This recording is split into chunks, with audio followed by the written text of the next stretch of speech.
And finally, to complete the wizardry of this antenna, we're going to solder this capacitor onto the two areas where we already have sufficient solder to tack it and hold it into place.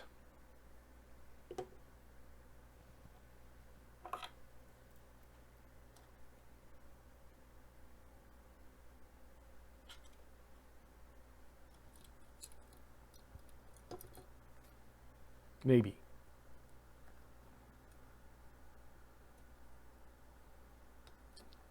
All right. That's hot. Let's get a little... Guess what I did? I set off the alarms.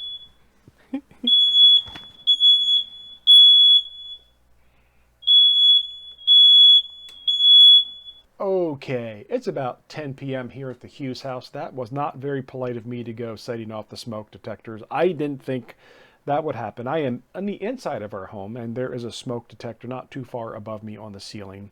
So they're working. That's the good news. I have attached the one leg of my capacitor, and I'm going to go out into the garage and finish this second leg and then come back in and show you that finished product. I've made it far enough along that you know I didn't cheat. Be back to you in just a couple of minutes. So you can see the soldering station is gone. It's back out in the garage where it belongs. I don't think I'll ever try that again. That's the first time I actually put off that much smoke to cause the fire alarm to engage, and it will be the last time.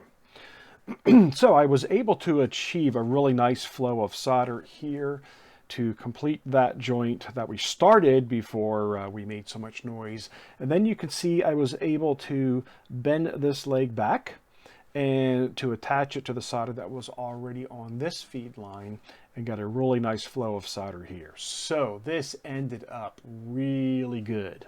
Very happy with it. I'm happy with the placement of our capacitor. That will be protected very well once I get our shrink wrap in. It's below the surface of the toroid, so it's well protected. Let's get out the multimeter and make sure that we're working.